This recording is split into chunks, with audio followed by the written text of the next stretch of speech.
Jasna ima v levi roki balon, ki je napolnjen s čistim ogljikovim dioksidom. V desni roki pa ima balon, ki je napolnjen z zrakom.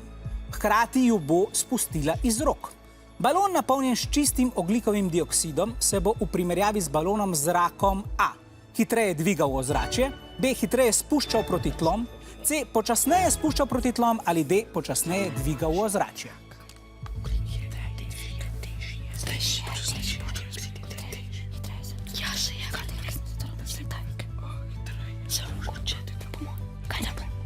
Še nekaj sekund.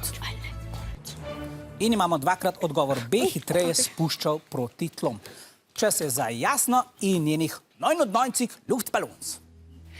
Za današnji eksperiment pa res nisem mogla prinesti samo 2 balonov. Prinesla sem jih še za Juša in kapetana obeh ekip, ki mi bodo pomagali pri eksperimentu, pa še za navijače. Bolje pisem studio, boljše je. Pa še odbojko z baloni se lahko gremo po oddaji, če ste za. Super. No, danes smo vsi malce višji kot običajno, zato da bomo res videli, kaj se zgodi z balonoma, ko jo spustimo. V levi roki imamo balon, ki je napolnjen s čistim ogljikovim dioksidom iz jeklenke. V desni pa balon, ki je kot običajno napolnjen z zrakom. Oba balona bom najprej jaz hkrati spustila iz rok, potem pa še vi. Velja?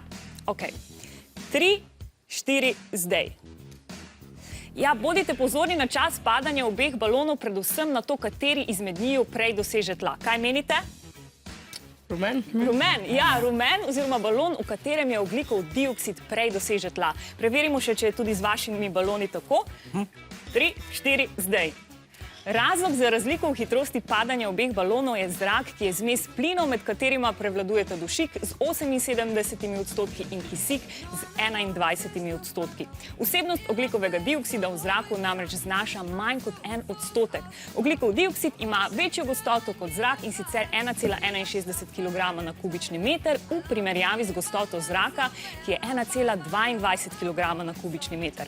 Zato se je balon, ki je napolnjen s čistim ogljikovim dioksidom, hitreje spuščal proti tlom. Tudi vaš.